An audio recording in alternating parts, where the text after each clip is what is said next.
दोस्तों मैं कहानी आपको सुनाने जा रहा हूँ मेंढक और बैल की कहानी। एक मेंढक अपने 3 बच्चों के साथ जंगल में नदी किनारे रहता था। उन चारों की दुनिया जंगल और नदी तक ही सीमित थी। बाहरी दुनिया में उनका कोई वास्ता नहीं था। खाते पीते बड़े आराम और मज़े से उनका जीवन कट रहा था। मेंढक हष्ट पुष्ट था। उसके बच्चों के लिए वहाँ दुनिया का सबसे विशालकाय जीव था। वहाँ रोज़ उन्हें अपनी बहादुरी के किस्से सुनाता और उनकी प्रशंसा पाकर फूला नहीं समाता था। एक दिन मेंढक के 3 बच्चे घूमते घूमते जंगल के पास स्थित एक गांव में पहुंच गए।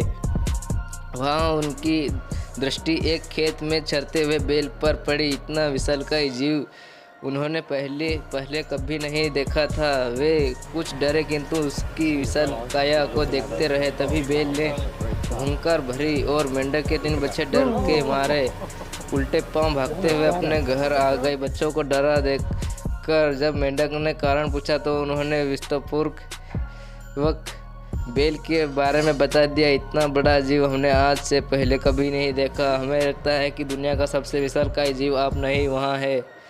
अपने बच्चों की बात सुनकर मेंढक को बुरा लगा। उसने पूछा, वहाँ जीव दिखने में कैसा था? उसके 4 बड़े बड़े पैर थे, एक लंबी पूंछ थी, 2 नुकीले सींग थे। शरीर तो इतना बड़ा था कि आपका शरीर उसके सामने कुछ भी नहीं। बच्चे बोले। यहाँ सुनकर मेंढक के अहंकार को जबरदस्त ठेस पहुंची। उसने जोर से सांस खींची और हवा भरकर अपना शरीर फुला लिया। फिर बच्चों से पूछा, क्या वहाँ इतना बड़ा था? नहीं, इससे बड़ा। बच्चे बोले। मेंढक ने थोड़ी और हवा भरकर अपने शरीर और फुलाया। वहाँ इतना बड़ा? नहीं, और बड़ा। मेंढक ने जंगल के बाहर कदम ही नहीं रखा था। उसे बैल के आकार का अनुमान ही नहीं था, किंतु उसने मानो जीत पकड़ ली थी कि अपने बच्चों के लिए सामने वहाँ सभी को नीचा नहीं दिखाना है। वहाँ जोर से सांस खींचकर ढेर सारी हवा अपने शरीर में भरने लगा।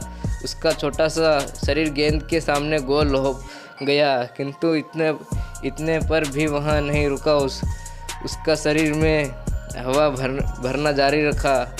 उसने इतनी सारी हवा अपने शरीर में भर ली कि उसका शरीर वहाँ संभल नहीं पाया और फट गया।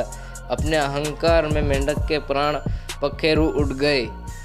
मोरल ऑफ द स्टोरी, दोस्तों हमें कभी भी घमंड नहीं करना चाहिए।